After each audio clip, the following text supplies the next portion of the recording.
gihe nyakubahwa perezida wa Repubulika akaba ageze muri sare, ndagira ngo mbareke mukomeze nyine mukurikirane ikiganiro agiye kugirana n'abanyamakuru. Good morning, Your Excellency.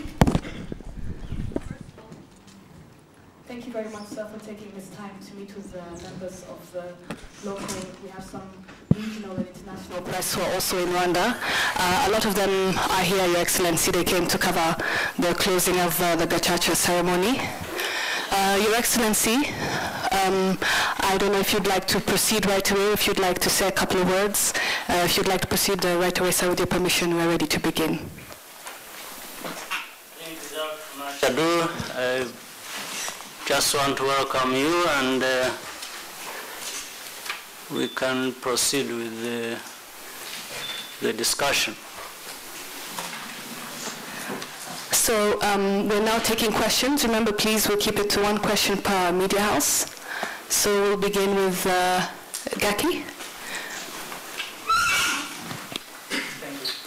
One moment, sorry. Your Excellency, would you like to take a series of questions, or would you like question at a time? What do you think? We could take just a couple, maybe. Okay. Okay. Sure.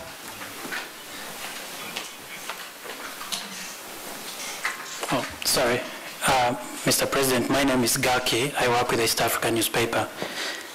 My question relates to Gacaca courts. Yesterday, Mr. President, you did acknowledge that Gacaca courts, impressively successful as they have been, haven't been without imperfections. Would you please, if you don't mind, elaborate what the government has identified as the key imperfections and what sorts of mechanisms have been put in place or will be put in place to address them? Thank you.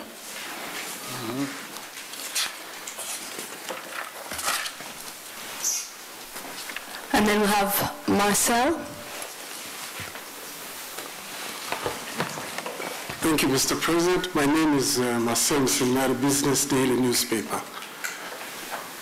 Mr. President, UN-Rwanda relations have been characterized by bickering and accusations for the past 2 decades. Yet, you know, we keep forces... Only, I think, 5 decades. Thank you for the correction, Mr. President. Yet we keep our forces there for peacekeeping. Why do we live this double life? Why wouldn't Rwanda decide either to say, call it a deal with the UN, or at least to demand very important changes in the UN system? Mr. President, if you accept small groups, non-state actors, are now able to destabilize whole nations. We've seen that in Somalia, we've seen that in the DRC, we've seen that almost everywhere, Boko Haram in Nigeria and all that. The UN seems not to be able to cope with these issues. And so, why would we stay in an organization that doesn't seem to do its work and has no future? Thank you, Mr. President. Rugendo.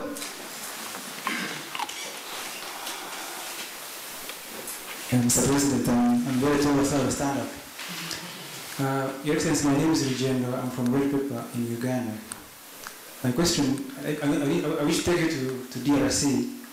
Recently, Rwanda was accused of supporting the rebels allied to General Ntaganda. Rwanda denied, but I want to ask, in your view, does Rwanda have issues and concerns in that part of the region, that part of the country, or the US Rwanda?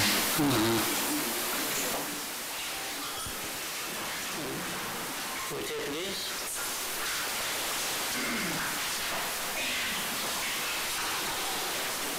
Let me start with the question on Gacaca and the imperfections.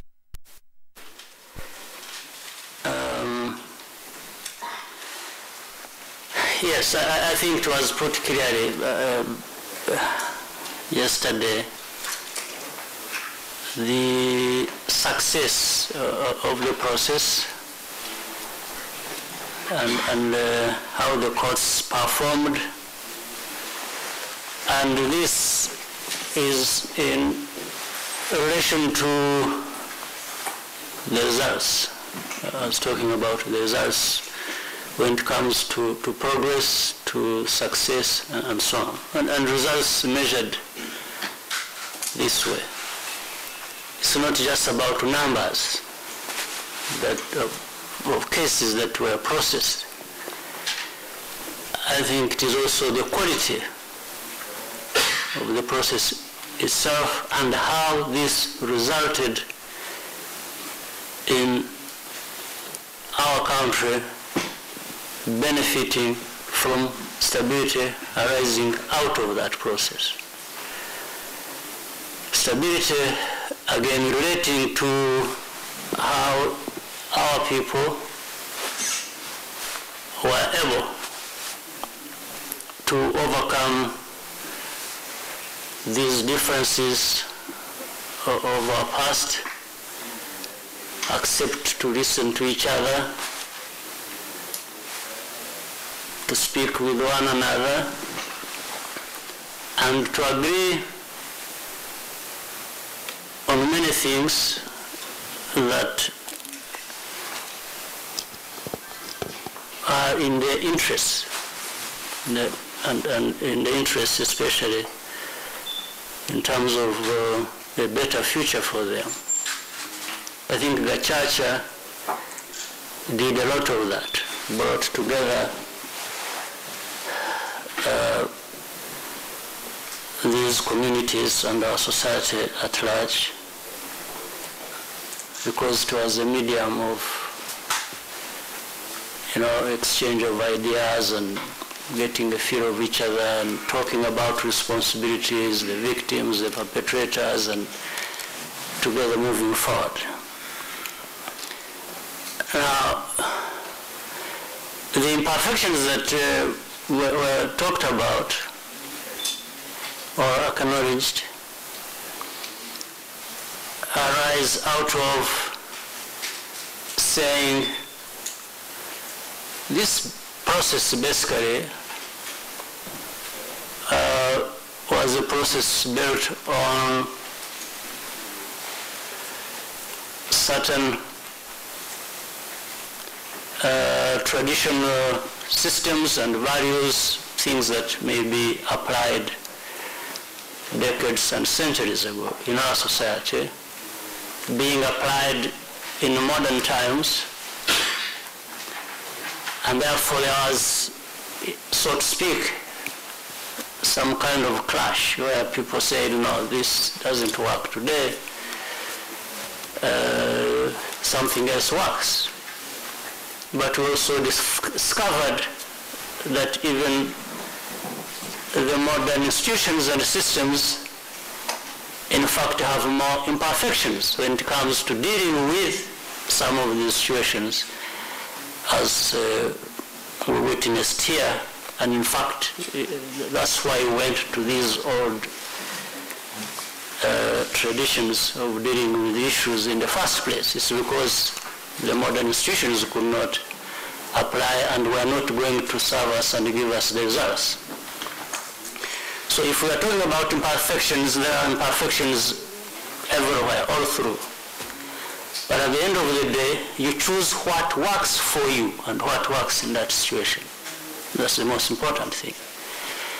And we chose Gacaca because of all things we could have done to deal with our problems, particularly these problems arising out of genocide and the history of it and so on and so forth.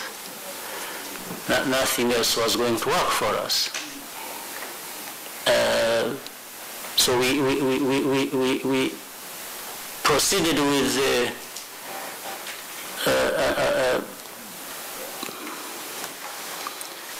the institutions that had these imperfections I've talked about, but less imperfections, and that were going to give us better results than to just proceed with the modern institutions that had even more imperfections and were going to give us less results. And that's why I even brought up the comparison of how ICTR has performed vis-a-vis the cases of genocide I pointed out to you. So we deal with the situations of imperfections all through. So in the end, you have to choose what works for you, what you think will work for you. So we've chosen this and we tested it, and we are the ones responsible for saying, well, it has delivered this much or it hasn't delivered that much. So you can have your own take on that, but that is mine on this. The second question, UN, Rwanda, and so on and so forth.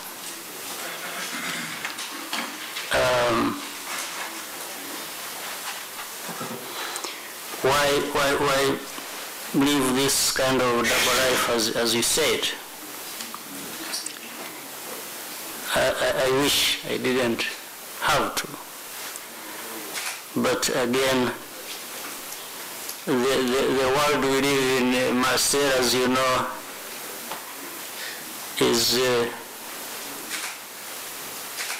a world full of imperfections, again, that we have probably talked about. And the problems of Rwanda, and particularly the problems of Rwanda and UN,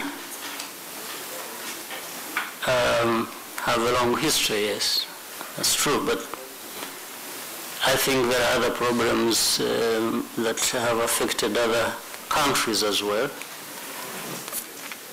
And that's why the other day, when other questions like these came up, relating to Congo and so on, which we will talk about in a moment, because it also comes up in the third question, in the following question.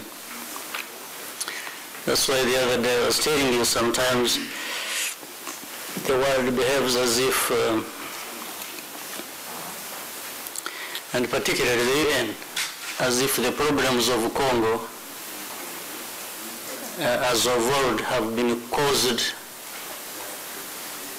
by Rwanda, or should actually be Rwanda's responsibility. And I was reminding people that even before I was born, there were these problems in the Congo. So before so many people in this room, Rwandese, were born, including me, we had problems in the Congo, and problems relating to the UN and the colonial history, as you may have it. And from that time, nothing has changed between then and now. So with UN and Rwanda, you remember we have another issue that I can bring out, relating even to the tragic history of our country when we had the genocide here. UN was involved, by the way. It was not involved in, well, I was going to say not involved in the killings, but it depends on what you mean. Because if you don't act when you should have acted to prevent something, and when you were supposed to, I think there is some level of responsibility over that. But you remember that history of UN's involvement in Rwanda before, during, and after genocide, and all the failures that we witnessed throughout that period. But at the end of the day, UN is a body that serves, or said, or expected to serve all of us, and we are members of the UN. And again, this is what brings the kind of, creates the kind of complex situation. Sometimes when you mean the UN or the international community, I'm not always sure we fully understand or we understand the same way what we are talking about. Sometimes theory means nothing. It means everything, but in the end it means nothing. You look around and say, but who is the UN? You know, and then you say, oh, so maybe it's me and you. But when it comes to holding people responsible, you don't know who the UN is. And then when you talk about international community, the definition is elastic. It's something you can play with as much as you want and to the extent you want. When it comes to responsibility, you really don't know who to blame. But at the same time, these are things that exist. And these are things that exist that involve us as well. So I would rather, with that question, I would separate things. Well, there is the UN, and then as we grapple with the definition and what it means and what we can do with it and so on and so forth, we go along with it because we are even told we are members of that, we are part of it, we can make some contribution maybe that together with others we can make a difference. But at the same time, is the other part, which is now Rwanda, that we specifically are our responsibility. Rwanda is our responsibility. All of us, Rwandans, and the others who wish to be associated with that. So we have to specifically concentrate on our responsibilities and as Rwandans, as Rwanda. So we have Rwanda and the UN in that busy but not clear interaction. So we try to play our part as relates us to the rest of the world and through the UN or with the UN, and also keep making a reference to the UN as that body where we also make a contribution. It's a complex kind of thing. So that's why there is this kind of life that we have to live. The world is not, I wish it was as straight as maybe everyone would find easier. But that's not the case. So DRC, Rugendo, with the DRC, it's a complex thing again. I really don't know where to start from and where to end, but I'll try.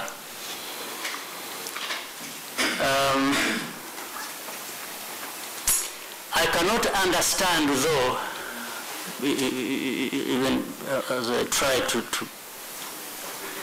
speak to this question,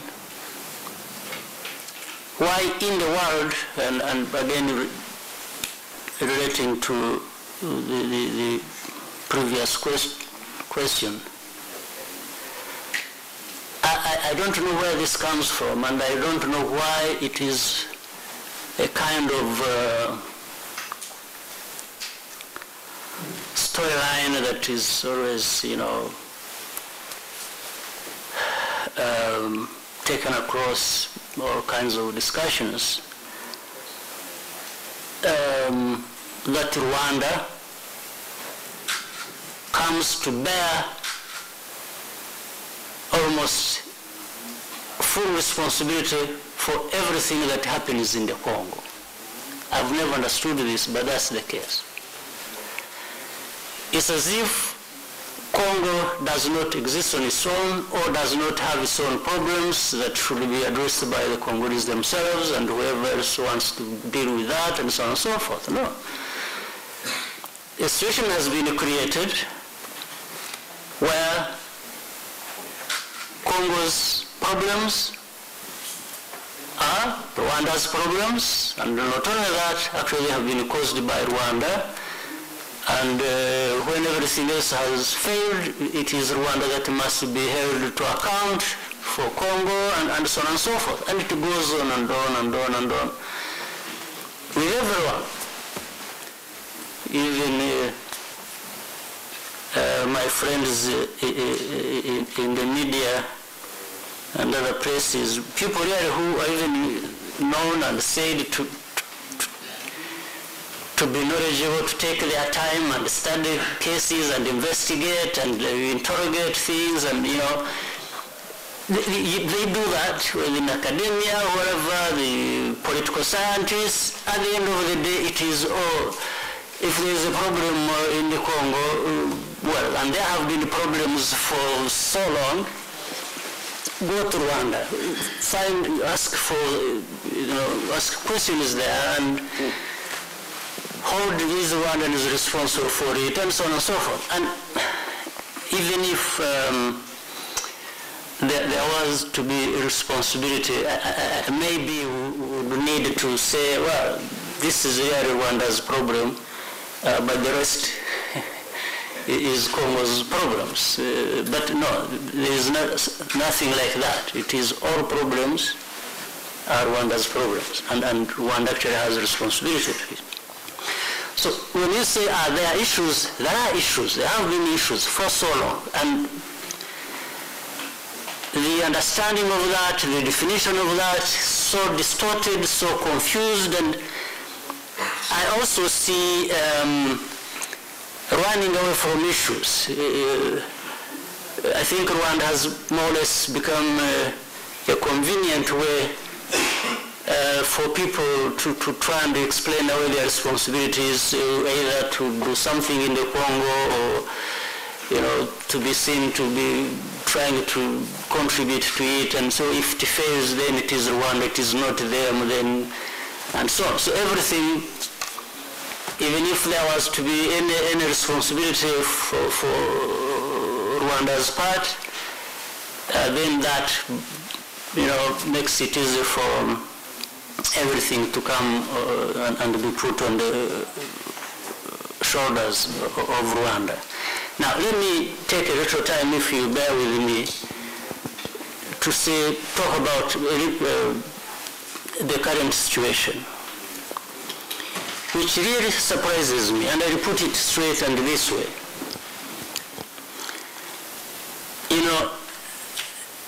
If you are honest, people have been following this situation.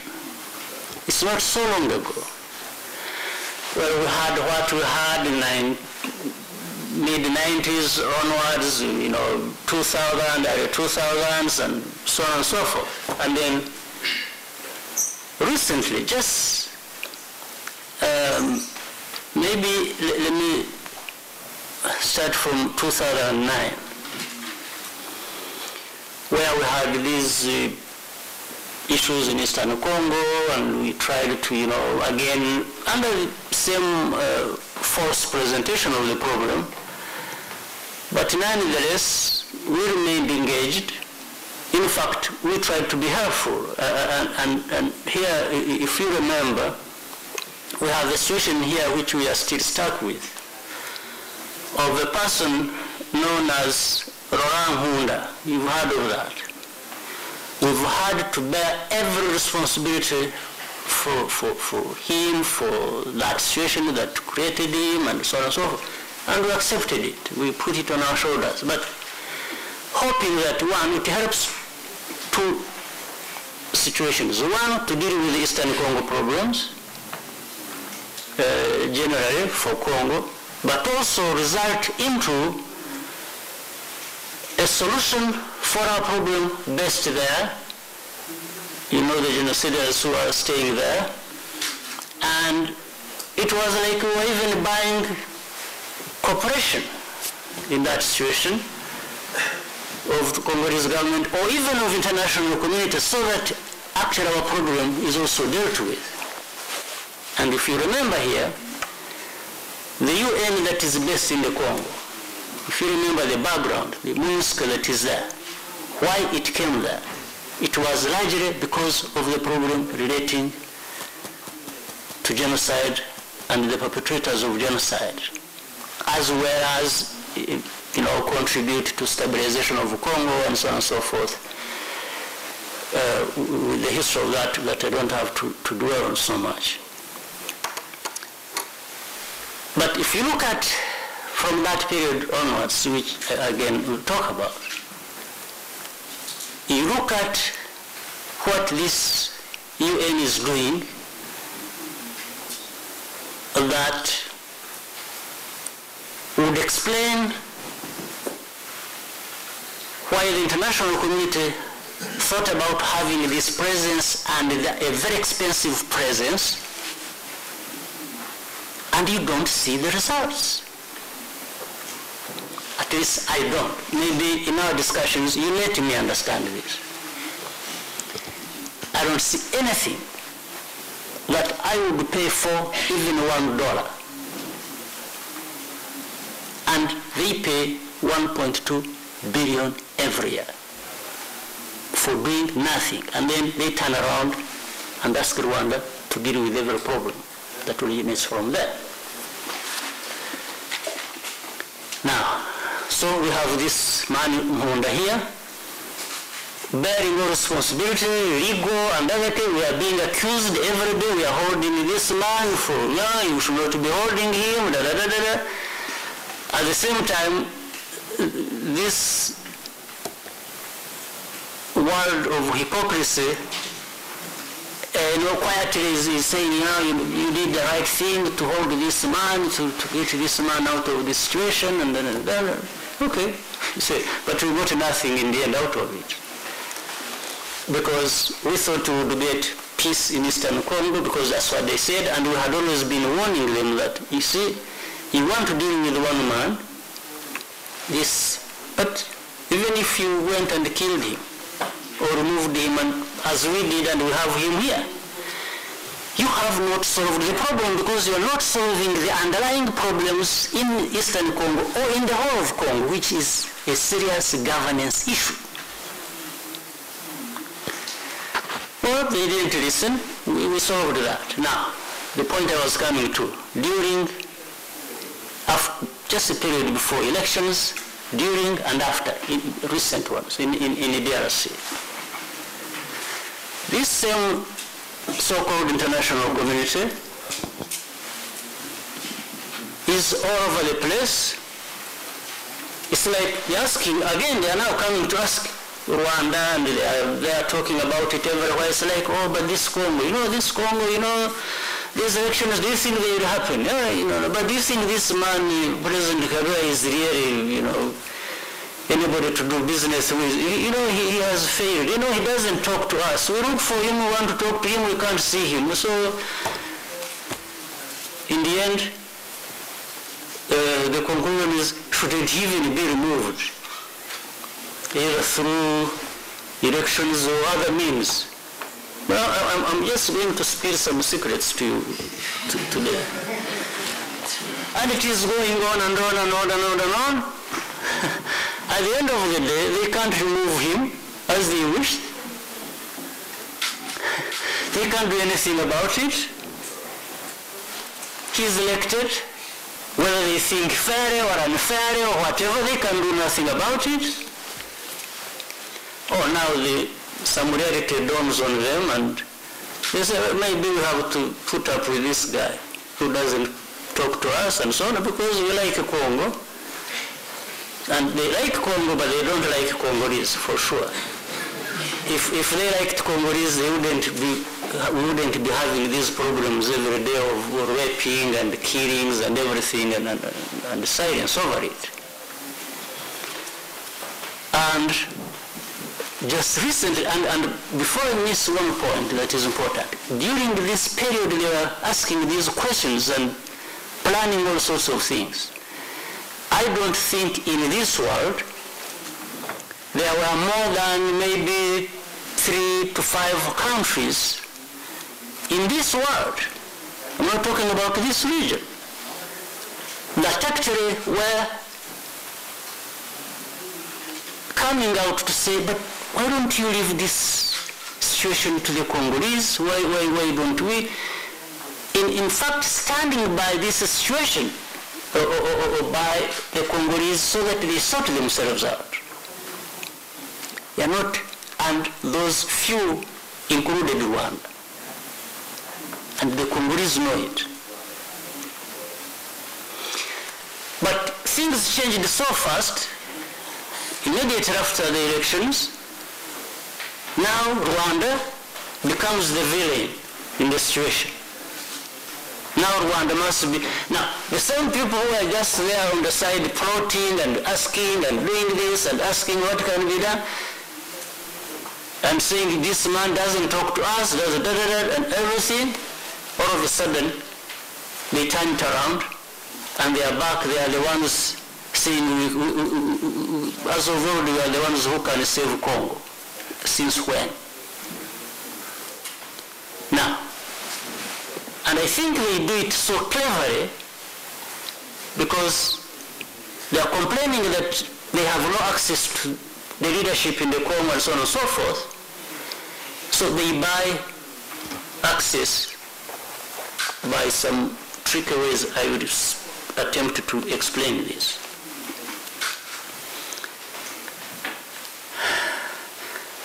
The situation of 2009, as I talked about, which led to Nkunda being here and he's still here. Removing Nkunda was not supposed to be the only thing to do. There were other things that were agreed that should be done, and that was about the whole process of integration of these groups that were fighting. It's about recognizing the citizens of that country that have never been recognized and which keep developing into these problems. It was resolving all those issues, and those issues can only be resolved by the Congolese. It's not by Rwanda, it's not by anybody else. Now, this whole process doesn't happen the way it should happen. So, in the middle of it, the international community starts moving around. Before we realized, they came to us and they were saying, you know what? There is this man Bosco who must be arrested. This man in Haganda, Bosco. I said, oh,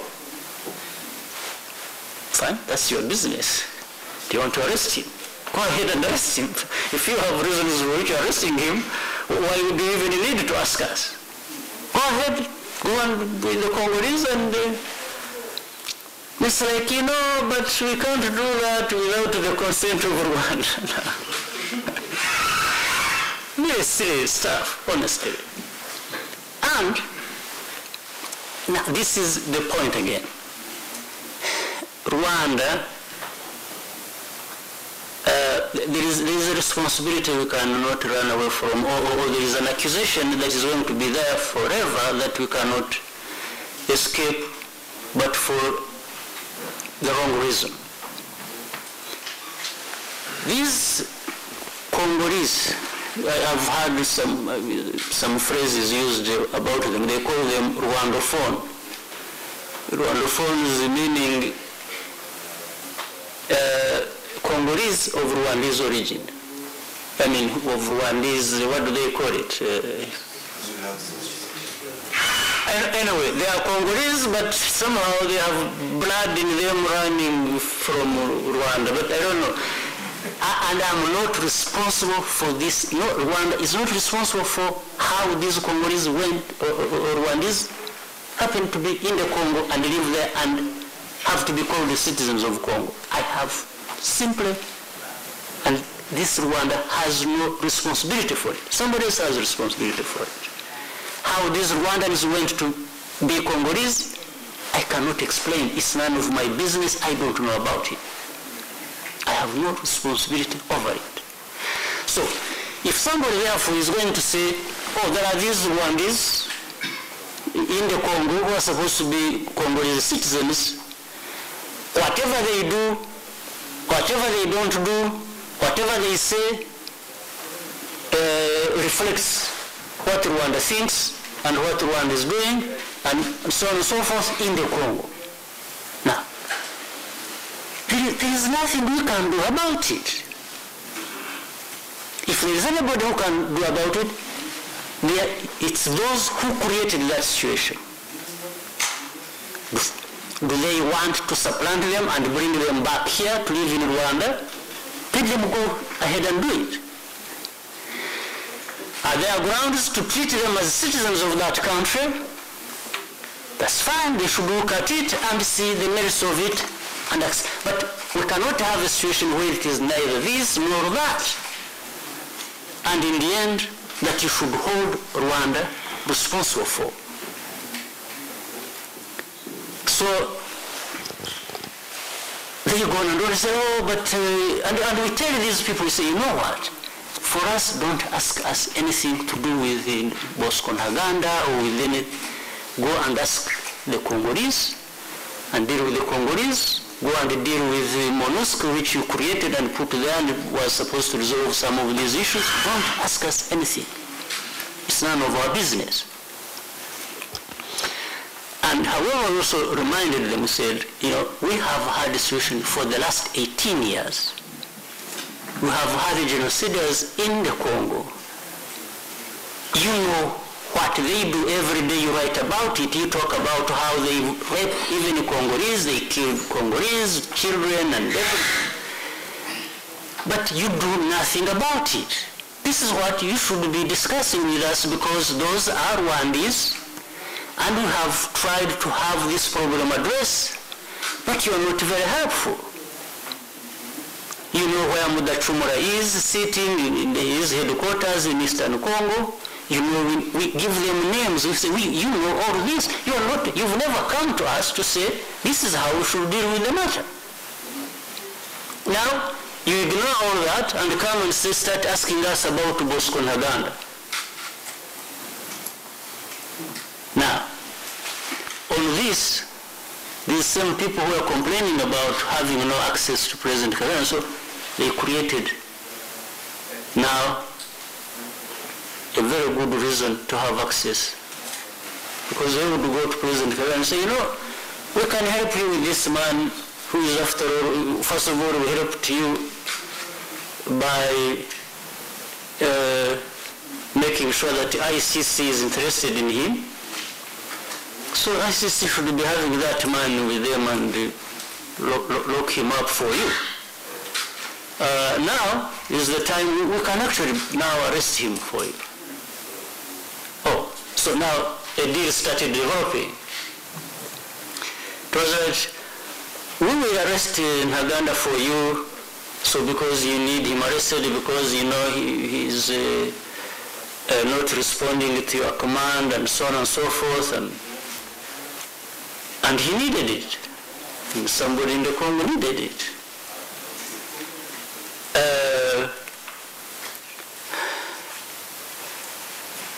But again, so we started scratching each other's backs. And that started creating a way to start talking to each other. Now people who did not have access to the leadership in the Congo started doing it because they were presenting how they would help in this case that they wanted sorted out. Because what was it? They were saying they would, during the process of integration which was not completed in the Congo, they would want to transfer soldiers who belong to CNDP to other parts of Congo, which ordinarily is what should happen. And these integrated soldiers would say, no, we are not going anywhere, we will stay in our place of birth because we feel insecure when we are taken to other places. And there is a case that has never been reported and explained, surprisingly again, out of this conspiracy of silence.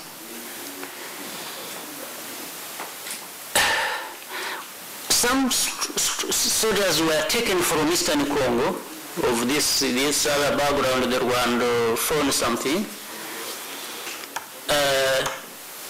transferred to some place in north-west, and they were all killed instantly, 50 of them. And now these people are saying, look, oh, so if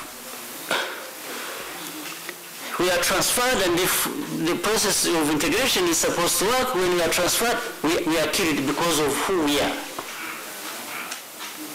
So we will not go anywhere, we will remain here, we will serve in them, but we won't leave this place.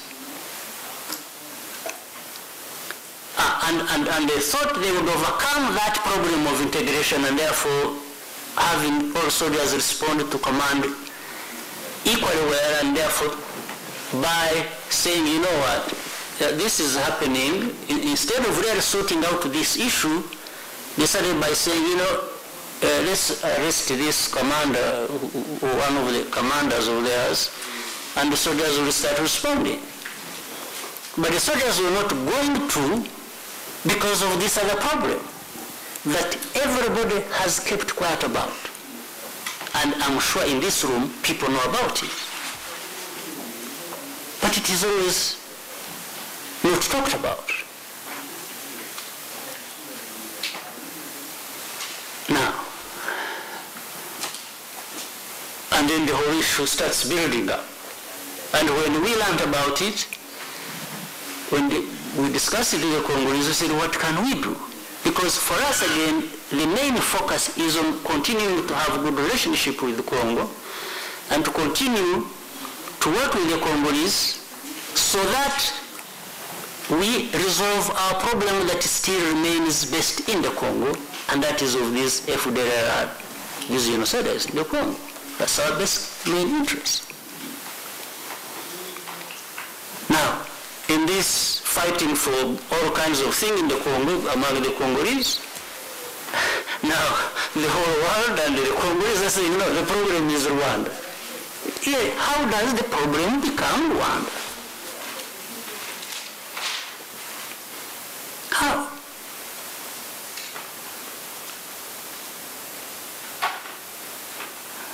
So we tell these people, first of all, you are running around saying you want to arrest somebody, and we were even asking, at what cost are you going to do that? We have, even if it hasn't worked properly, this process of integration and stabilization of Eastern Congo was working well. Now you are plunging into it and turning it upside down again. Do you realize the consequence? And it's like, no, but you see, we have, accountability, we have to hold this man accountable. But you are holding this man accountable and turning the whole of Eastern Congo population upside down and messing it up and opening up the old wounds and just, it's really annoying. This is not only wrong, and everybody now, people are just fisting, writing articles and blaming everyone, say, oh, this man Bosco, we saw him in a Musanze drinking in a bar, and very stupid stuff. You would not expect that anybody with grey matter between his ears can be talking about. And that's what goes on with this whole world. Now, but ultimately, and maybe again the last question, ultimately, we will be forced into a situation where we just draw a line and say, well, if you don't even want us to be useful, if you don't want us to participate in finding a solution, and you are just creating false grounds to blackmail us, we don't respond to blackmail. We don't at all. So we will draw a line and say, okay, forget about us and forget about us in the Congo. We will deal with matters just on this side. Whoever finds us here, we will fight. fight it out. And forget about FDLR, forget about Bosco, forget about all the rubbish. And in the end, we are coming to a point where if this nonsense continues, of putting blame on one hand, you want Rwanda to be helpful, on the other, you want to put all the blame on our shoulders, we will offload all these problems that are being put on our shoulders and throw them back to them. And one way of doing it is, I hope it doesn't come to a point where we will even wind up and say, take this man, even the one we are holding here, and think on grounds of like, we are really buying our peace. It's like we are doing it even when it is wrong, just because we want peace with everybody who are having problems with us unfairly. So you will say, take this guy, or will tell him, go wherever you want to go and leave this place, because we have no grounds to be having this situation. So, Rugendo, those are some of the issues. I haven't said enough of them. This I have said is just a small bit of it. But I thought maybe it would put us somewhere in terms of understanding what the issues. But Congo's problems should stop being our problems. And the international community, so-called, should take their responsibility and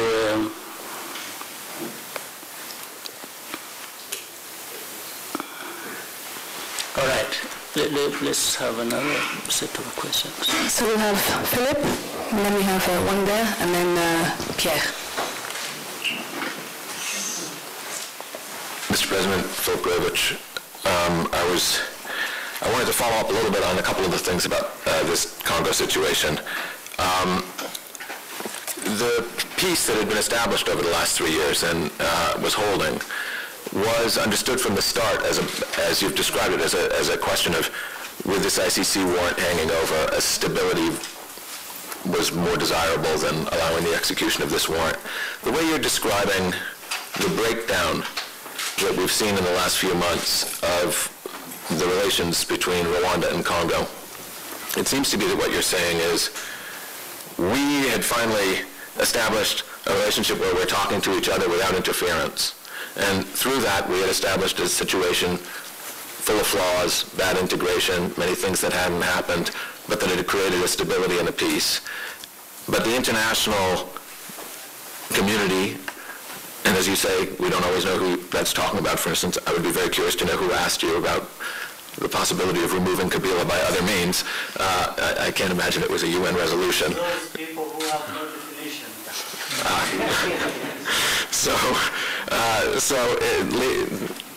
It seems like what you're really saying is that it's a kind of international meddling has broken that down, and that triangulating off these people, you're no longer talking. But what you reach at the end is the possibility of saying, fine, if it's broken down, we'll leave it broken down. It sounds like you're saying if there's nothing to talk about, and we will leave all these problems to Congo. And to the international community. But one of those big problems is, and has been, as you've said, the situation of the Banyarwanda in Congo. You've had a flood of refugees. You've had a flood of refugees into Uganda. And although Rwanda's various reasons for being in Congo, it hasn't been front and center, there has always been a sense that if they're being attacked, if there are genocidaires there attacking them, if there are Congolese who are driving them out and attacking them and massacring them and stripping them of their goods and of their nationality, that's a concern for you. That is a concern primarily and should be of the international community. Well, but they seem to have been quite content to ignore the 55,000 you've had here since the last 15 years, and I'm wondering, yes, and how do you propose withdrawing entirely from engagement with Congo and dealing with the consequences of that as it would affect that quite large community, which would probably be in dire straits and want to come here? Yes, but the answer lies in what I said. we have to come to a point where the issues in the Congo, where they involve these Rwandese who are Congolese and so on, doesn't become our responsibility but the responsibility of the international community, even if they have failed to do it. But that's where the responsibility lies. It's not with us. And worse still, it cannot be that the international community will now turn around and actually start believing or even acting like it is our responsibility. This is what I'm talking about. Yes. And second, what I'm trying to say is what is going on in the Congo should not actually be seen or construed to be any problem between Congo and Rwanda. It's a problem within Congo and the different shades of Congolese. This is what I'm saying. This is how it must be seen and understood, because that's what it is. And in fact, we tell whoever cares to understand, including the Congolese, that you Congolese, don't run away from your responsibility and start also playing like this is our problem. Or that it is a problem of communication between us and you. No. It's a problem between, or of breakdown of communication between you and your people.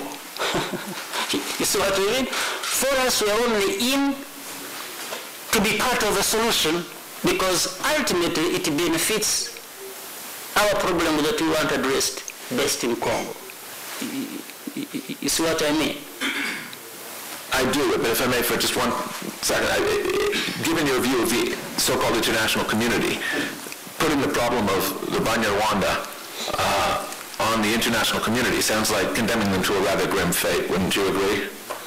Yes, but do you also see a situation where we have to keep having a conflict between Rwanda and the international community? This is the dilemma we are put in. How can Rwanda take on the international community and remain in fight with the international community? This is what I'm trying to even run away from. But of course, does it create problems for these people at all? Absolutely, it does.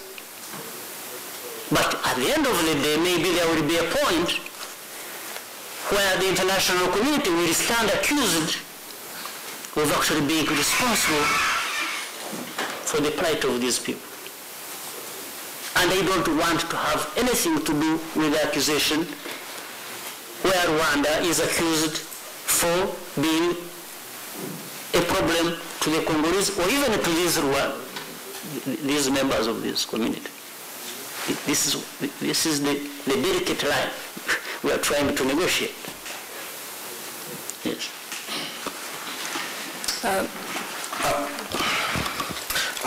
Thanks, Mr. President. This is Isaac Mangena from E-News Channel in Johannesburg. Thanks for spilling the beans, as you said. I just want a quick question. You sounded very much annoyed by the whole accusations against Rwanda. Not even accusations. It's the situation. The situation, Let me put it this way. Yes. The accusations will be there, they have been there. It's not that. It's really the actual thing. Okay. Can you expect to see this coming to a point where Rwanda is sending troops to the ground in the Eastern DRC? That's one. Two. What is that? I don't understand. No, like sending your men, like boots on the ground in the Eastern DRC to try and find a solution for this. But sometimes you will also ask questions for the sake of asking. I'm even talking about actually withdrawing our cooperation. you wouldn't do that and then want to send troops. And say, I actually want maybe some point where we would have nothing to do with the situation of Congo and leave it to the Congolese and the international community to sort out. Right? So how does that bring in sending troops? Okay. So we'll go to the next question. No, let him feel comfortable. Maybe he has some follow-on question. Sorry, A microphone, please. No, I just wanted to, just as a follow-up to all the DRC problem. But then another question basically is about the success of the Gachacha, and obviously you have been one of those African leaders who have strongly criticized the ICC as a solution for African problems. What's your view? Do you think the way Rwandans dealt with their issue can be done in other African countries? And what's your point on the issue of Omar al-Bashir and Malawi refusing entry and all that kind of a thing? Thanks. Oh, okay.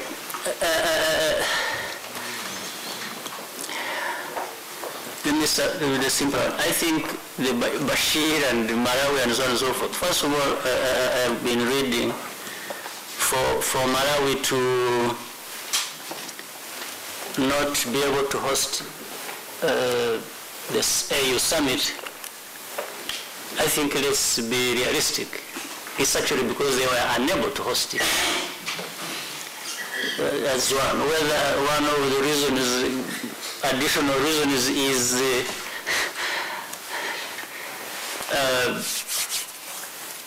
playing it safe and coming out nicely. It was because they didn't want this. That's another issue. But I know they were also having problems with being able to host it, and for good, understandable reasons. In fact, I would even have advised them that maybe following the unfortunate incident where they lost the head of state and the changes and the situation the country is in, maybe it wasn't even the right thing. That's my personal take on it.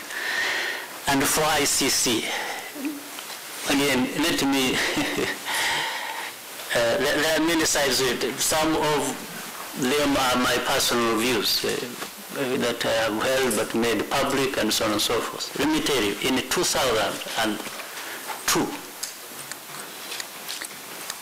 I had a discussion with some of these people who came to be leaders in the ICC and so on and so forth, because there was a discussion I had with the people in Stockholm. We were having a conference over human rights, which brought up these, kinds of mechanisms. ICTR, ICC was, being created and thought about and so on.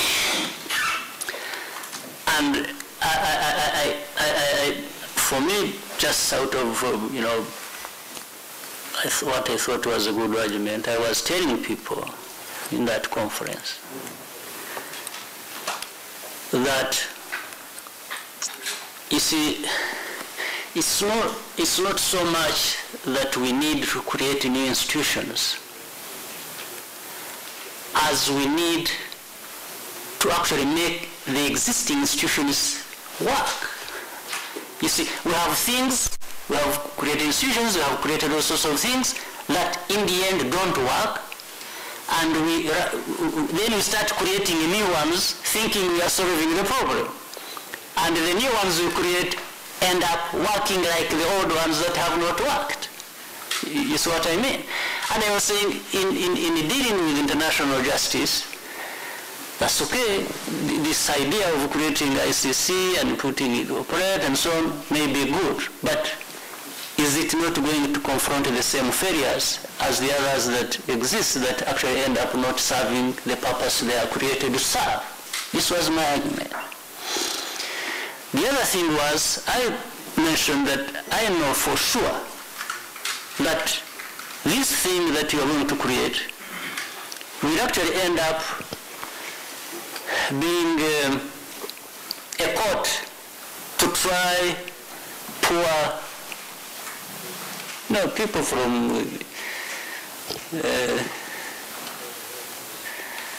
this group of banana republics. Yes, this is what I told them. That was in 2002. The ones they call that. That's what it is. Yet, as we know it, even if we don't want to believe it, all these problems you see, even in Africa or elsewhere, they don't just happen on the hands of these Africans alone. They include, whether subtle or other ways, it involves some, but some of those are exonerated from being held accountable by some of these institutions. That was my take then. Now, come 2010, I met some of these people again. That was 8-9 years later, and I said, can you prove me wrong? Right? Yes, I said, prove me wrong. And they couldn't prove me wrong, at least in our discussions. And what has it come to be? Let me sound cynical a little bit. So what has it turned out to be, in my view? These are just institutions created, again, for management of these poor countries. They must be managed all the time. Whipped in line. When there is a problem here, even before you understand the root causes of these problems, there is a scare coming, there is a whipping. You say, no, so and so is coming. Ocampo is on the way, is coming, And then people start, because this prosecutor is coming. But that's not a way to resolve some of the problems. Are very serious problems. You just need to attend to the very things that are there.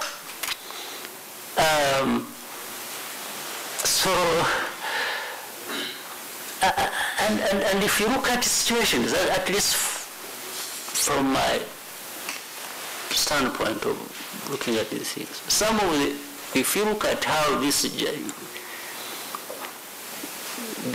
is now working, it is working in a way selectively, actually. You have a situation where there may be so many people are doing wrong things.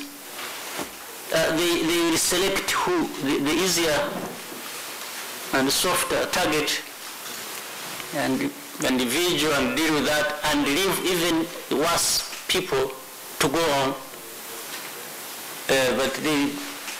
And they think they have resolved the problem, but you haven't resolved the problem. Or like in some situations in some countries where this is now being used to actually determine the fate of a nation by, saying we're interested in you, and they are picking people who maybe have some aspirations that, and lining it up so that maybe they determine who comes out. That's why I say they may be cynical a little bit. But that's, from a distance, that's how I see it. And I really believe some of these things. And that's why, for us, and this thing should stop, because I think we are probably dealing with a much bigger problem than we know. Let me tell you, if you are really telling me that this is, something independent, that, is supposed to operate fairly and so on, at the end of the day, you see governments through different channels trying to speak for this institution, telling other governments, you must sign to this, or even you try to, in some way, use some veiled. Now, if it is independent, why do you come to? Why do you have a government speaking to me, urging me to, as if it is your thing? It's very interesting. I was just, before I came, I was listening to news and following, and I saw, I'm sure you are following the G20, right? Summit going on. And I was seeing somebody from Europe, very angry, and rightly so, saying we have not come here to learn lessons. You know, this complaining because they are being pressured into doing something and being given lessons. And I was really laughing, and I said, oh, so they are also hurt by being given lessons. And I was saying, so that's really how it hurts. So I was saying, so we are gradually being treated the same way that you've been treating us. So I was really enjoying it, you know? Yes, so that's how it hurts, to be given lessons. So I think we need to just learn from each other and speak to each other and argue and then also understand that we can be responsible people as well, isn't it? Okay, I have a question, Mr. President. Since I cannot be seen from this angle, let me select myself. My name is Andrew Mwenda. I'm from the Independent in Kampala. If somebody was a student of geopolitics, their first concern would be these militias in Congo who are Tutsi share a common ethnicity with the leadership in Rwanda. They face a common existential threat of FDLR and other Congolese communities that want to exterminate them. They also create a buffer between Rwanda and FDLR, and therefore it is in the vital strategic interest of the Rwanda government to actually prop them. So if they are surviving, from a geostrategic point of view, really Rwanda has a vested interest in supporting them, financing them, and arming them. And if they're active, then Rwanda must be involved. And since Rwanda, many of them were trained from Rwanda here, so there is a historical linkage, there is ethnic linkage, there is a historical linkage, and then there is a strategic need to support them. So from that, if I was an actor in the international community, I would assume that President Kagame has a hand and can easily control them for us. So when the international community say, why do you think they should believe that your government is not involved actively? Oh. Given those reasons in helping Ntaganda and his people? Okay, it is simple, Andrew. Rwanda did not only help and train those you call Tutsis, even those in the government on the other side. Right? Yes, from the top. They were here with us. So why aren't we seeing that we are actually helping them? You know, there is...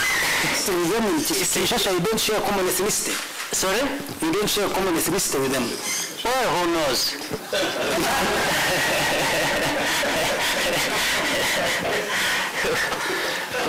But I've also heard of those accusations after all. Secondly, let me say this. In fact, it is not true because, again, this is where falsehood comes up. In this rebellion you are talking about is not just by Tutsis, right? No. Even maybe a little bit of background again. During the CNDP problem and integration with the government, there were actually two groups that were supposed to be integrated. One was the group of CNDP, right, which was largely known to be Tutsis of Congo. The other was another group called Pareco. I don't know whether people have heard about that, which is largely Hutus. That is in Eastern Congo. Now, if you investigate properly, what I have heard is that this rebellion now combines the two. Pareco and CNDP are together in this current rebellion. And not only that, this time it was in public domain, these other groups, these other tribes have also joined them. Right? So it means the problem is much bigger than just the Tutsi thing that people keep talking about. And maybe that validates my point, but the problem is not just this small thing that if you remove, even if you removed these Tutsis, all of them, and brought them here, because one thinks they belong here, I don't think you'd have addressed even a bit of the problems in the Congo. So this is the truth of the matter. Okay, so next we'll take Pierre, Alex, Albert, and then Reuters at the back. Mr. President, I'm Pierre Boissele from Jeune Afrique. My question will be on the relationship between France and Rwanda. Between France and Rwanda. But first I'd like to come back to the matter of Congo and ask you a precision. I thought we were done with it, but go ahead. Yeah, just a short precision. Can you be specific on the programs you're considering dropping in case the accusations against Rwanda? The what? The programs you said you programs? Yes, of collaboration you said you were considering to drop in case the accusation against Rwanda went on. No, I was saying, you see, you can't be involved in a process where you are trying to find a solution, and that's all you are focused on. And at the same time, this is not seen as such, and you are actually accused as the source or the cause of the problem. And then you continue as if nothing has happened. This is really what I'm trying to say. And the outcome can be in different forms and shapes. That's all. You said the other part of the problem was? Not of the problem, the question. Yes. I would like to know about the relationship between Rwanda and France. Ah, okay. Yeah. With the new administration, I wanted to know whether you had, the Rwandan government had contacts with it yet, and how you anticipate this relation to evolve in the foreseeable future. I hope the relationship will continue to evolve positively as it started a couple of years back. We had no strong or specific contacts with the new government, but we have developed good contacts with France. Let me put it this way. I'm sure some of them will probably be in the government, others outside the government, and I hope our relationship won't just depend on the fact that there was a different government yesterday, today there is another one, and therefore we abandon what the positive aspect of the progress and of the process we were involved in.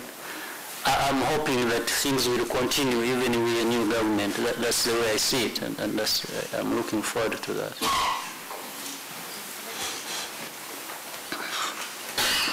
I'm Alice bad. I'm French. With your permission, I can speak in French to be clear. Monsieur le Président, je suis Alex de France. Then you have a translator here? So we have some of these? Yes, sir. Why doesn't somebody translate? Sure, yes. Openly, so that when I answer, everybody is also clear I'm answering the question that was asked, not a different one. Somebody should help us. Je suis Alex de France 24 et Force Africa, Straco des médias. Monsieur le Président, c'est par rapport au Congo, je reviens un peu. Vous avez expliqué que le Rwanda n'est nullement impliqué dans ce qui se passe au Congo aujourd'hui. Mais les Congolais, les autorités congolaises ne veulent pas l'entendre de cette oreille. Dernièrement, ils vous ont accusé d'être à la base de ce qui se passe à l'Est actuellement. Est-ce que vous prévoyez une rencontre avec le président Kabila, par exemple, et le gouvernement congolais pour essayer de mettre au clair la situation afin que plus jamais ce genre d'accusations ne reviennent? C'est la première question. Excusez-moi d'ajouter une deuxième question. C'est un rapport avec la politique interne rwandaise, excusez-moi. C'est un rapport avec Madame Ingabire, qui est aujourd'hui en prison. Est-ce que vous pensez qu'il est possible de revenir sur ce problème d'Ingabire, les traiter à fond, vouloir comprendre ce qu'elle veut et discuter avec elle, par exemple, parce que elle représente quand même une opinion, même si elle n'est pas très répandue au Rwanda aujourd'hui, mais cette opinion existe, causer avec cette opinion, voir ce qu'ils veulent et essayer de trouver une solution à l'amiable. Le Rwanda a prouvé qu'il peut trouver une solution au problème avec les Gachacha, qui a jugé plusieurs personnes. Pourquoi on ne peut pas trouver une solution assez forte par rapport à la situation de Madame Ingabire? Merci. How many questions are those? So this is Alex from France 24 and Africa, Vox Africa. He says you explained that Rwanda is not involved in Rwanda. Rwanda is not involved in Congo. But the Congolese do not want to hear this. They're convinced that Rwanda is involved. Do you have any plans to meet with President Kabila and the Congolese people to discuss this and ensure that this problem doesn't continue and doesn't happen again? The second question is about Victoire Ingabire. Do you think it's possible to come back to this issue, to discuss it and find an amicable solution, because she represents an opinion? She represents an opinion, and can this be discussed? Can there be dialogue about this to find an amicable solution to her issues? All right. Well, on the first one,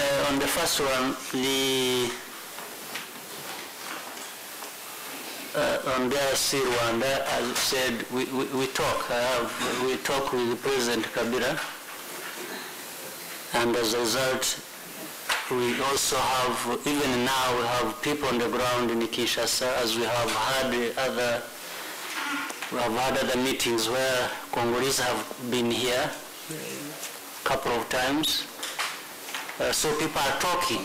We really want to make sure we understand each other on issues, on the main issues, the cause, the effect of the problems, and the possibility of us contributing to a solution. So the discussions are ongoing. There's communication going on at different levels, and I hope we can probably have reason prevail and get some good. So you mean you help him, because maybe he missed the first part? Can you? Somebody needs, there is something he missed at the beginning. Somebody needs to explain, and then maybe use the translation later on for the second question.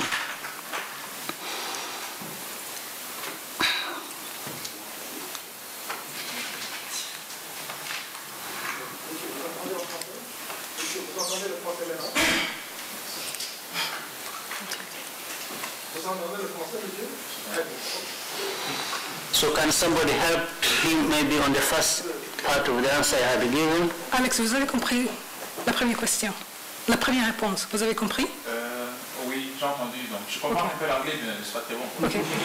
But somebody can try and summarize for him. No, say it. They are translating for him into French. No, but he hadn't used this. They're telling it to him now in French. So they're repeating what I said earlier. Perfect.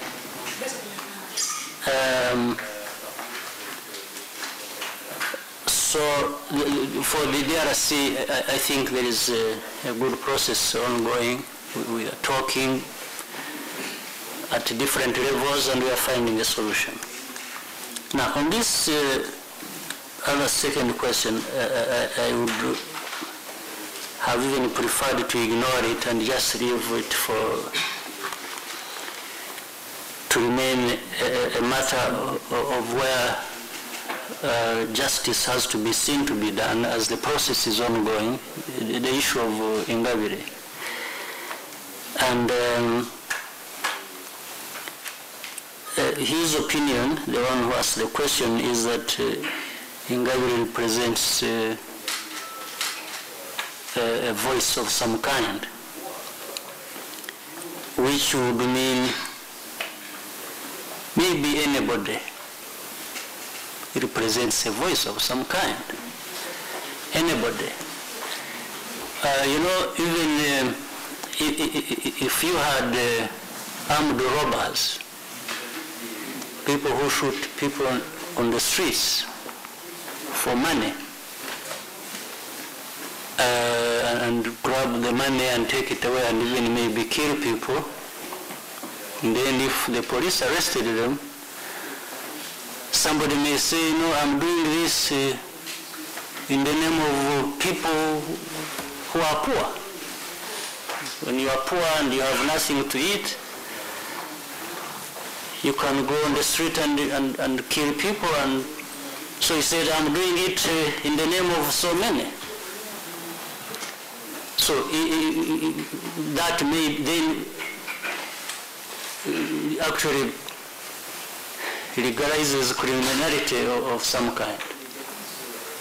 Now, if you don't know a little bit of history of Rwanda, or unless something is wrong and it gets lost on people, yes, these people who committed genocide here, on whose hands we lost 1 million people, they were actually saying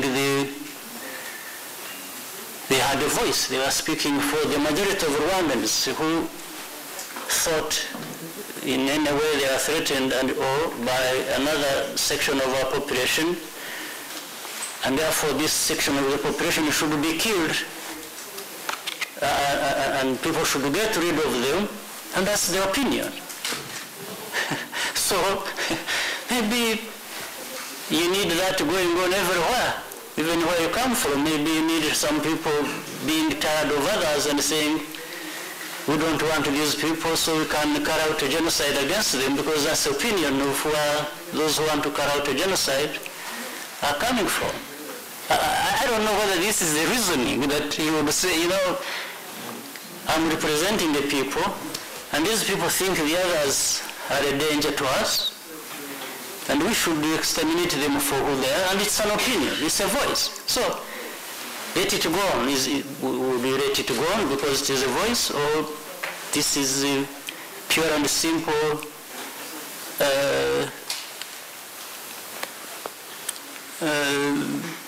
serious criminality? So therefore, I don't know whether you have sufficient information about this case, and this is why I was saying I would have left it just to be a matter of the court case where it is already and be treated as such. But there is sufficient evidence, witnesses, facts to show that this case falls in the category I was talking about, and that underlies the tragedy we have had here in Rwanda. Maybe people from other places can afford to treat it as simple as that. I don't know, but I'm sure if you experienced it in your own country, maybe you would not be talking about this. Mr. President, with your permission, maybe we'll take the last 3 or 4 questions. Sure.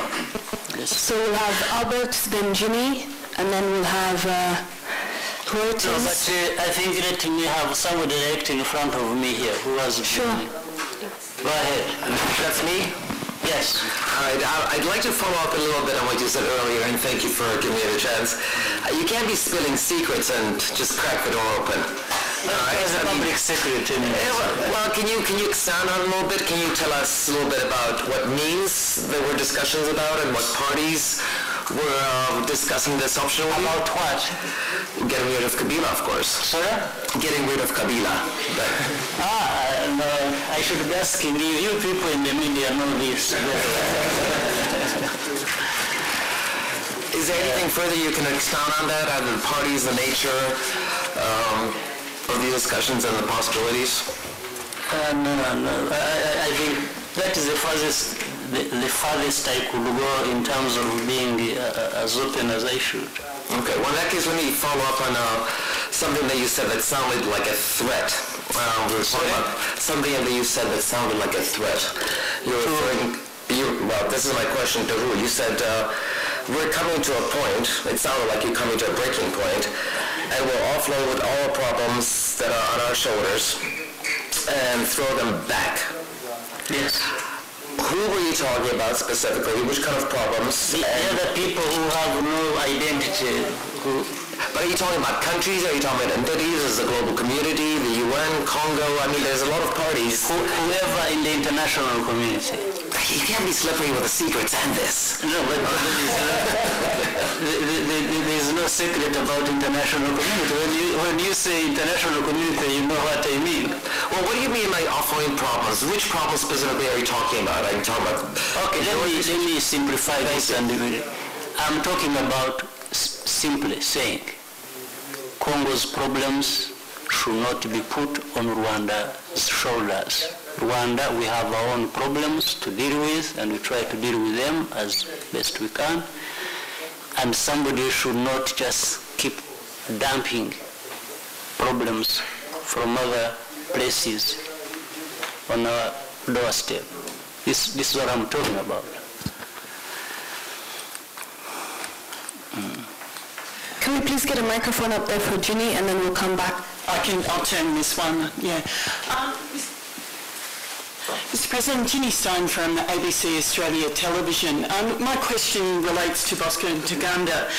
What would removing him actually do to the situation in Eastern Congo? I don't know, because I'm not responsible for Bosco Ntaganda. He's Congolese, go and ask the Congolese. Sure, but the problems he's causing are causing problems for Rwanda.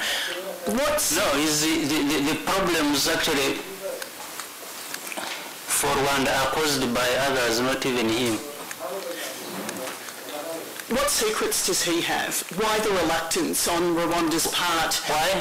What secrets does he hold that stop Rwanda taking action against him when he was on Rwandan soil? Go and ask him. Go and ask those people who have him. He's not here, he's in Congo. It is not in our hands that we are protecting him so that he doesn't spill secrets. Go find him where he is. Go ask Congolese and ask them what secrets he holds. He's not with us. You see, if he was being kept here and protected and shielded, then you would say, no, but you are doing it for some reason. But he's not here, so go find him where he is. If he crossed over, would Rwanda arrest him? No. Why isn't he being arrested where he is? Why do you ask me whether I would arrest him when he comes here? Ask those if they were even interested in arresting him. Right? Now, let me speak to this. Even if there were accusations that, for 6 months in a year, he's in Rwanda, and for another 6 months over there, he's in the DRC, right? Why don't you ever ask yourself, because we're not the ones looking for him, why don't you ask yourself, why don't those people who are looking for him, for any reason, arresting him when he's with them? But Rwanda is an international citizen. Rwanda, answers to the world. This is a very damaging situation for Rwanda. No, but you're not answering my question. Damaging Rwanda for what? Of course, anything can be damaging to Rwanda if that's why we want to look at it. But this is exactly what I'm talking about. Why do you create a scenario, a situation out of Rwanda and bring it and put it on our doorstep just to cause problems. Why? I've asked you a question. And I wish you could listen or even tell you some of those people where you come from. Please. Bosco you are talking about, I don't know why you are looking for him. And it's none of my business. I don't manage Congo, I don't manage Bosco, I have nothing to do with him. That's number one. Number two, the international community pays MONUSC. They have a force in the DRC. First of all, you should be asking yourself, what are these people there to do? You need to ask yourself that. Second, if you have a force there, and you have a government there in the Congo, and this is where this person is, why do you leave this place and come and ask for Bosco here? You must ask yourself that and answer yourself. What is this obsession of always asking Rwanda? Why are you ignoring these fellows where the problem belongs? So if I was in Congo, I would ask them in Congo, but I'm here and the Human Rights Watch says he comes backwards and forwards. Rubbish with Human Rights Watch. Yes, please don't bring Human Rights Watch here in Rwanda. Rubbish with them. We'll take our last two questions from Albert and then Jenny.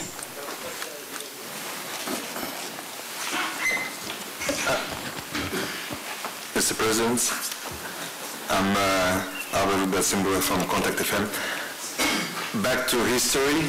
1st of July 2012, Rwanda will somehow celebrate 50th anniversary of independence and finds you in office.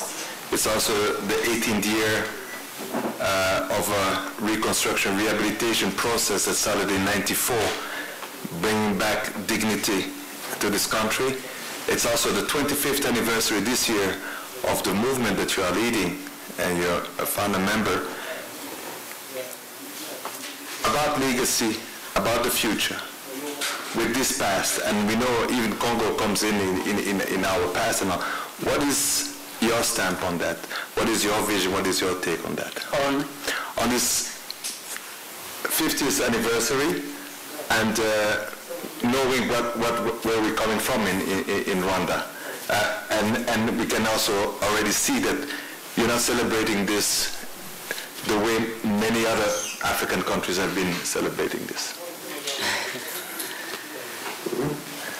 Yeah, in some way we are different.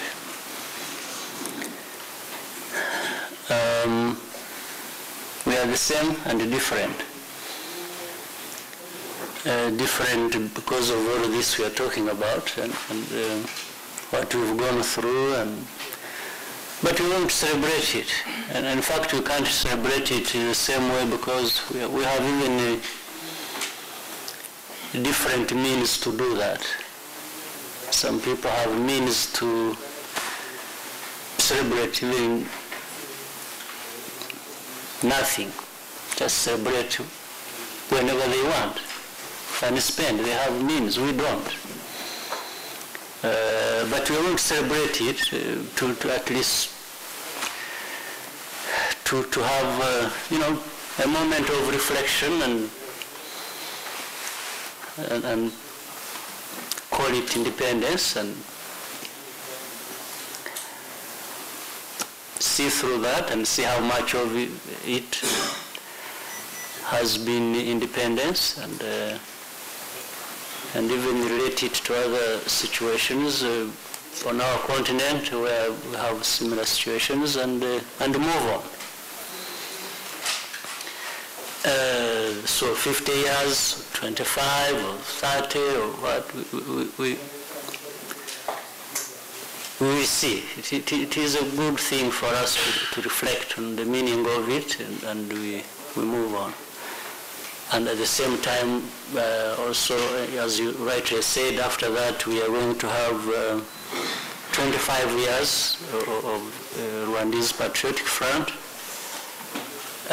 It's another moment to say what brought it to happen, what has been done by the RPF, where are we coming from, where are we now, what remains to be done, and, you know, get a feel of the responsibilities we carry for our people and for ourselves. This is the way I simply look at it. No, but we shall have a very good day on the Independence Day celebration, and a good evening maybe. Some dances, some singing, some drinking, and singing, and I think it will be good. We don't have planes for fly by, and so but we have some good stuff. If you don't mind, also about the content, now that we've reached this level, and we know that some of the situations we're in today are because of the past. So there must be some kind of reflection. And yeah, that's what I said. Yeah. It will be a moment of reflection indeed. That's why there will be scholars and others who will have good debates about it, and looking at different parts of different problems and making sense of them, and trying to understand what remains to be done and how we need to go about it. Any other? I think the last question from Jenny. Yeah. Thank you, Mr. President. Jenny Clover from Reuters. You mentioned earlier Laurent Nkunda, excuse my pronunciation. I'm surprised you pronounce it so well. Was that okay? Thank you. I wondered if you could just give us an update on his situation and whether he's still under house arrest. Yes, he's still confined someplace, but more importantly, there has continued to be engagement between Rwanda officials and DRC officials until recently, and we are continuing to find how we dispose of this case. Hopefully, we should find a way out soon. We have really continued talking over this problem between ourselves, and we have even brought in some third parties who may help us. You know, let me tell you this again. At some point, as we've been discussing how to deal with this case, you know, some people came to us and said, you hand this man over to DRC. And we said, well, no problem. But we are mindful of the process. You know what? We want to hand this man over to you so that you hand him over to DRC. And they said, no, you do it directly. And we said, no, but what stops you wanting to receive him and hand him over is what stops us from handing him over directly. You see what I mean? You know, there are really these tricks really that people play, you know. We said, if there is nothing wrong, if you really think there is nothing wrong handing him over to the government in DRC, then let's give him to you so that you do it for us. And since you are interested, because you have even come to us to tell us what to do about it, right? That tells you something. Yes.